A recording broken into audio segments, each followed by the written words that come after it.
भगवद गीता के अनुसार संसार में दुख का मुख्य कारण है आत्मा के स्वरूप के बारे में हमारा अज्ञान और वस्तुओं, व्यक्तियों और परिस्थितियों से आसक्ति। यह आसक्ति ही दुखों का मूल कारण है, क्योंकि जब हम इन चीजों से जुड़ जाते हैं तो उनकी हानि या बदलाव होने पर हमें दुख होता है। यहाँ कुछ मुख्य बिंदु दिए गए हैं जो भगवद गीता के अनुसार दुखों के कारणों का वर्णन करते हैं। आत्मा के स्वरूप का अज्ञान। हम अपनी आत्मा को एक शाश्वत, अजरमर तत्व के रूप में नहीं जानते हैं, बल्कि उसे एक सीमित, नश्वर शरीर के साथ ही पहचानते हैं। आसक्ति। हम बाहरी वस्तुओं, लोगों और परिस्थितियों से आसक्त हो जाते हैं और उनसे लगाव रखते हैं। इच्छाएं और अपेक्षाएं।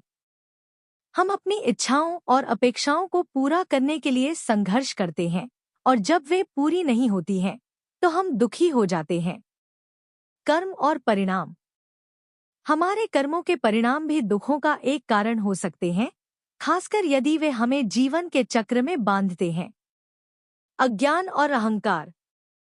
अज्ञान और अहंकार हमें सही मार्ग से भटकाते हैं और हमें दुखों में धकेल देते हैं।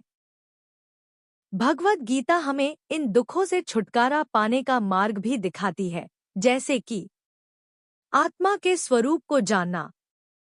हमें अपनी आत्मा को एक शाश्वत तत्व के रूप में पहचानना चाहिए और उसे बाहरी दुनिया से अलग रखना चाहिए। आसक्ति को छोड़ना। हमें बाहरी वस्तुओं, लोगों और परिस्थितियों से अपनी आसक्ति को कम करना चाहिए और उन्हें केवल एक क्षणिक अनुभव के रूप में देखना चाहिए। कर्मों के फल पर ध्यान न देना। हमें कर्मों के फल के बारे में चिंता नहीं करनी चाहिए, बल्कि केवल अपने कर्तव्य को करना चाहिए। सत्य को जानना।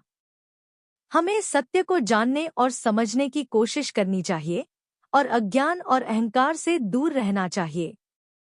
संक्षेप में, भगवद गीता के अनुसार दुख का मुख्य कारण है अज्ञान, आसक्ति, इच्छाएं और कर्मों के प्रति लगाव।